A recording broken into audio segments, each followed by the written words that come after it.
నంద్యాల జిల్లా పాములపాడు మండలం ఎర్రగూడూరు గ్రామంలో ఎప్పుడో దాదాపుగా 30 సంవత్సరాల కిందట 40 సంవత్సరాల కిందట పోయినటువంటి ఎస్ఆర్ఎంసీ కాలువ దగ్గర అదే కాలువ పోయినప్పుడు బిలుకులు ఈరోజు పిఎస్కే కంపెనీ వారు బిలుకుగా తయారు చేసి కొండ కంకర కాకుండా ఈ మట్టి కంకరను నేషనల్ హైవే పరిస్థితులు మనం చూస్తున్నాం.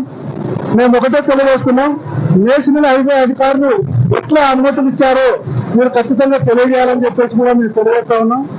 ఎప్పుడు కర్నూలు నుంచి గుంటూరు వరకు నేషనల్ హైవే తయారవుతా ఉంది. వేల టన్నులకు బరువులతో వాహనాలు తిరుగుతున్నప్పుడు ఇలాంటి నాసి రకమైనటువంటి కంకర్లు తోలి పిఎస్కే వారు చేతులు దులుపుకుంటున్నారని చెప్పేసి కూడా మేము తెలియజేస్తున్నాం.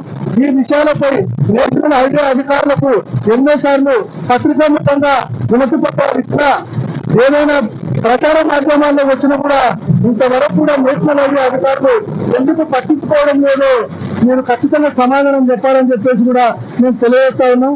వేల కోట్ల రూపాయలకు పన్ను దక్కించుకొని నాశీరకమైనటువంటి కంకర్ను తోలి ఈరోజు నేషనల్ హైవే అధికారులు నిర్లక్ష్యం వల్ల పిఎస్కే వాళ్ళు కూడా చేస్తున్నారని చెప్పేసి కూడా మేము తెలియజేస్తా ఉన్నాం. ఇది తొందరగా ఇంట్లో రహస్యమైనటువంటి ప్రదేశంలో పోయి ఈ రహస్యమైన ప్రదేశాన్ని ఎందుకు ఎంచుకున్నారో సమాధానం చెప్పాలని నేషనల్ హైవే అధికారులపై కూడా ఖచ్చితంగా మేము కోర్టుకు వెళ్తామని చెప్పేసి కూడా మేము తెలియజేస్తా ఉన్నాం.